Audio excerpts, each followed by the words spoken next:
Yeah, with the platform as we continue to look at the Olympic Games today, as we go back 24 hours and more to that extraordinary occasion yesterday at Stade de France in front of 70,000 people, and this unbelievable sight, unique sight, I suppose, for women's rugby, 70,000 people watching a game of rugby, and I guess it's further proof of the extraordinary development and global spread of rugby since it's got onto the Olympic Games, both for men and especially for women. With me now is Monalisa Codling, who played for New Zealand and for Samoa in rugby, and I'm sure she was delighted with what she saw yesterday. Monalisa, very good afternoon to you. Have you come down to earth yet, or are you still up there on cloud nine? Oh, I'm cloud nine, but I have my wits about me. Yesterday was a bit ruined, and as I'm sure a lot of New Zealanders would have been very tired. I had set my alarms, and even my youngest son George happened to watch bits of the semi and finals with me because he snuck into my bed. So absolutely thrilled for the women, thrilled for women's rugby in general as well. The spectacle that was, and it's just amazing, even with the results of the USA and Canada as well, because there were, let's face it, some pretty big upsets as well. So the Olympic Games has absolutely transformed women's sevens, hasn't it, or women's rugby?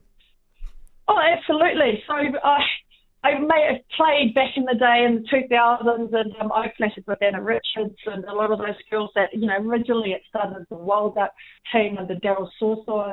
Then that was at the Hong Kong Sevens, and then it just started getting bigger and bigger. After retiring in 2010, Anna and I actually coached and managed the first Auckland women's, not the first women's sevens team, but they did this campaign, and it was the Road to Rio campaign. And this is where we got the likes of Portia Woodman and Tyler Nathan Wong, as she was then, coming from. They just wanted athletes into the game. And so that was 2011. And look, fast forward 13 years, and these, those two have just retired. We had Kate McAllister. The quality of these women that had come through. Granted, they had a lot to learn in rugby at the beginning, but look where they came from, and look what the state of their performance and the athleticism as well that they bring to the game, and the personalities as well. Let's face it. So it's just been amazing. Just going back to the game for a moment, were you surprised how hard the New Zealand team had to work to get that win, given the way they'd romped through the other knockout matches against China and Australia? No, not at all. Sevens is one of those fickle games where, a bounce here, bounce there, and if your rhythm gets upset, then all of a sudden, it's such a short game. A couple of mistakes can really cost you, and these days, you've got the likes of Canada. They're a sharp team, and most teams have their speedsters. You've got the big sizes as well through the game. So Canada, we've had a bit of a relationship, even in the 15s game for that matter. But no, not surprised at all. Everyone's fit. Everyone's wanting to get that prize of the gold medal, and luckily we had the tenacity, and I just think the patience as well, and the experience to just get that little step over Canada. So you're telling me you didn't have any apprehension at all, or any kind of scary moments when Portia Whitcliffe was yellow carded? That wasn't an anxious moment for you? Oh, they would have trained for that. Of course, it's anxious, but they would have trained for that.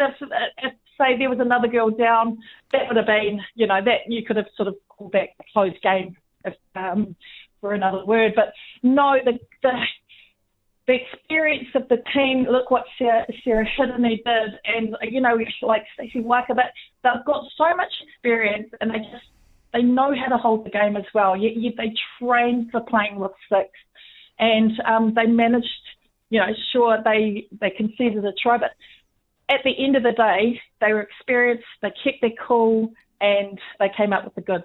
That's right. Keeping possession is key, yeah. They were disciplined, they were patient, and they were resolute, weren't they? They made very few mistakes in that match, and Canada probably you could argue might be the best defensive team in women's sevens. It was a very hard unit to break down, wasn't it?